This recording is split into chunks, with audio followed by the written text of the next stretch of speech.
So, very good morning, everyone. I'm Sebastian, as introduced by the team here. I come out of a tech background, but today I'm going to talk about something else because you are all. I don't know whether when you see my name in the speaker list, maybe all of you will think about something which can be a modern technology or can be a futuristic technology I will be going to speak about. But today I am going to speak about my village, where I am coming from. We are trying to build something which is innovative. This is the title of my topic: building a self-sustaining ecosystem in a village. A village's path to enhanced human development. So it is combining technology, it is combining human resource, it is combining everything, and making a village that is uh, where a HDI is higher than the surrounding areas, where we can make something which is innovative, can be a the HDI which is we all are proud of the Kerala's HDI Human Development Index, but we want to make something bigger than that in a village. That is what I'm telling. This story starts back in 2013 and it will span to 2033. So it's a 20-year-old, it's a 20-year story I'm going to tell you. So going back to the presentation. My village where I am coming, it is called Padirapalli. It is near Alappuzha, the town of backwaters in Kerala. So we are just north 5 kilometers to the Alappi town. Around 8,000 families are there in that village, which is in 10 wards. 10 wards means it's a unit the self government uses in governing. The two local self bodies are there, Mararikulam and Ariyad Panchayat, and around 32k population, 32,000 in population in around 15 square kilometer area. It is, if you look at the density, it is very big, around 2,000 per square kilometer. Among them, 12k people, 12,000 people are above 60 and 10k below 18. So 10-12 families are under stringent poverty. We estimated everything through detailed survey, and the goals we are planning is enhance the living standards in each family. So if you look at the HDI given by UN and other authorities, we want to enhance it and improve the healthcare infrastructure in the village, improve the education level in each family, boost income opportunities, expand the variety of wellness and entertainment opportunities, sustainable agri through tech embedding, and decentralized waste management to solve the pre-urban nature of the village. I will go through each and every points in detail. These are the main goals. If I make it in a nutshell, we want to make each of the indices that shows the human development. We want to improve it at least by 10% from the surrounding areas. That is the major goal here. As I told you, we already started in 2013 with the goal, but it was not with this goal. It was through a charity organization which started doing something for the palliative care. Its name was Snehajalagam. It is still there, which is holding every thing. And in 2013, we launched it and expanded to healthcare sector. We started a discounted diagnostic laboratory, which give around 70% discount for all the diagnostic processes. And then a medical store. It is also a discounted medical store, a cross-subsidy model.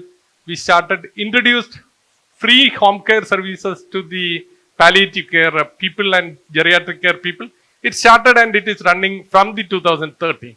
In 2016, we initiated a process called Pratibha Theeram, which is a kind of adding or supplementing the educational issues in the fisherfolk community. I didn't mention the demographic structure of the village. Actually, it is a cross section of a lot of them are fishermen community. Then comes the choir workers. Then comes the mason workers. A small percentage of our government servants. One or two are a medium kind of entrepreneurs.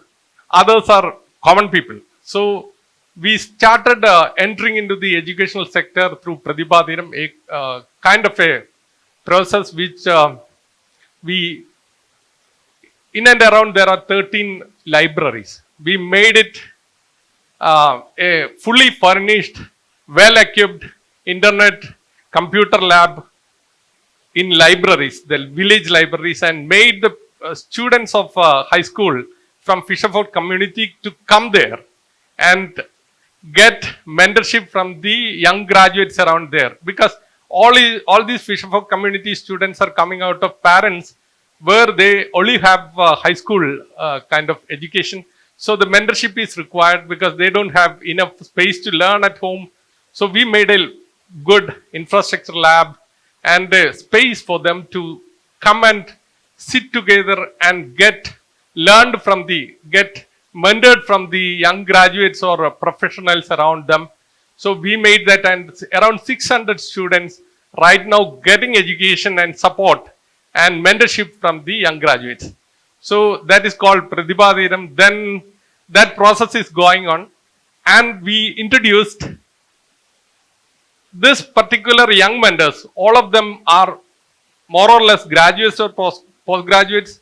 They want some job to survive. So what we introduced was a kind of a finishing school or skill development center across these centers. And these particular young mentors who are volunteering for the high school students, they got actually mentorship and skill development in different areas. It can be technology, it can be other things, it can be fashion designing, anywhere, anything. And even design school, we started there. And this particular young graduates now becoming professionals from that particular area.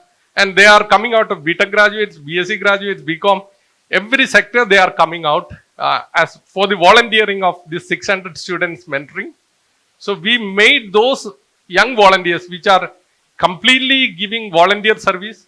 They got a kind of mentorship by the professionals and enterprises to become good professionals. Now started around 100 plus guys now gone out from that particular skill development center or a finishing school into enterprise, and they started their living right now.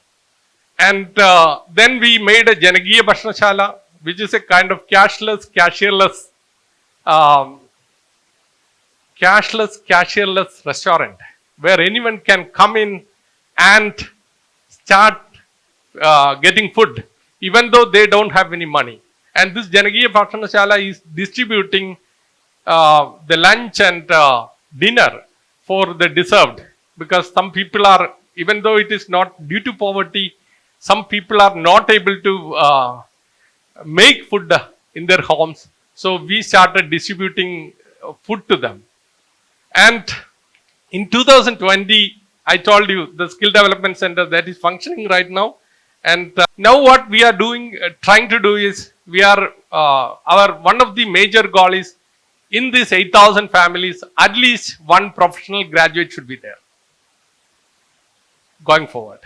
And then at least one person should get enough income, more than what normally get in. So every family in that village should be able to, capable of economic sustainability. So we started building some startups.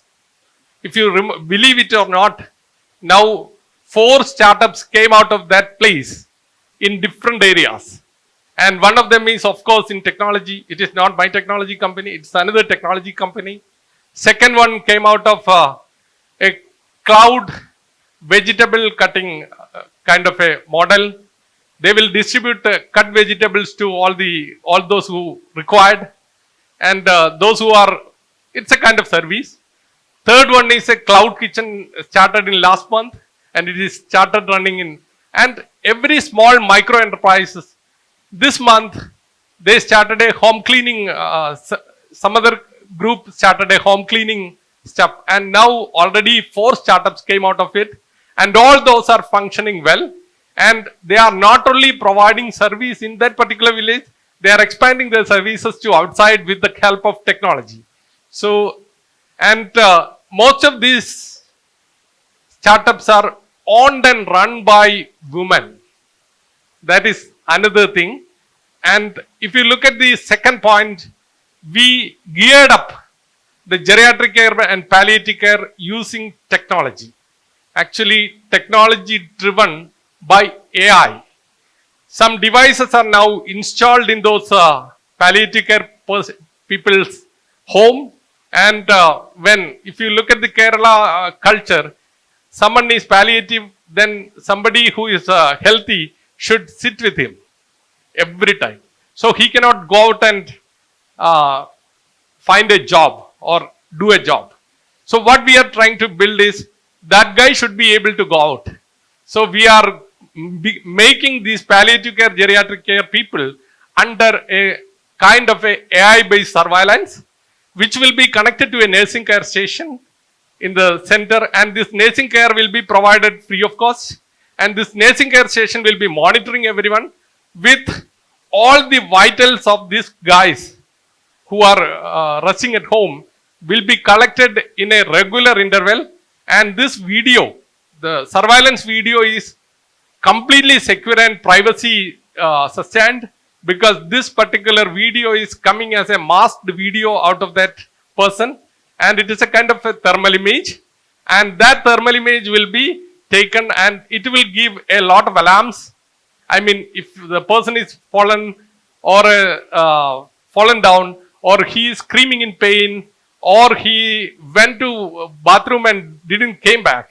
So all those stuff will be AI monitored, and this particular information will be given back to the nursing care station. And if some help is required, then that particular nursing care people will be going there, or either through video they will manage it. So I'm trying to tell you a story. A village is trying to build a technology on top of the requirements and making something bigger. And next thing is, we made a kind of a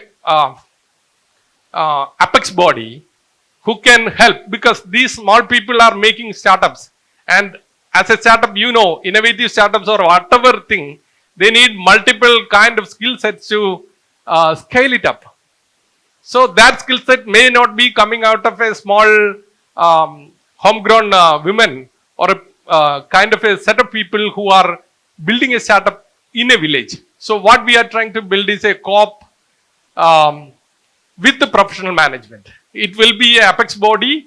That apex body will be supporting from them for the marketing, sales, all those stuff that they need where their skill set is inadequate. So that is another thing we are building. The road ahead is, we are trying to develop a financial ecosystem which is sustainable. And I told you, expanding the finishing school. We are in talk with National Institute of Design alumni to start a design school there in the village right now. And now around 40 students can come to the skill development center. We are trying to build it as scale it up to 400 with the help of the schools around there. We are trying to empower the high school students to make at least one skill which will help you in the future, and leveraging technology to provide affordable healthcare solution. And it is connected to the government healthcare system in the state right now, because we have a good primary health center out there in the center of this village, and we are connecting this technology and embedding this technology to that particular. And this is what we are trying to make is, it is not a kind of a system that is built by some people. It is, we are building an ecosystem. In that ecosystem, we are putting in the government infrastructure, the cultural infrastructure there, the religious infrastructure inside that village, and making it a big model which can be replicated anywhere without And next thing is the increasing the family income by creating more job opportunities and promoting micro entrepreneurship, harnessing the potential of technology and tourism. That is another big thing, because we have a 4-kilometer good beach out there in this area, and that particular beach will be the epicenter of tourism there.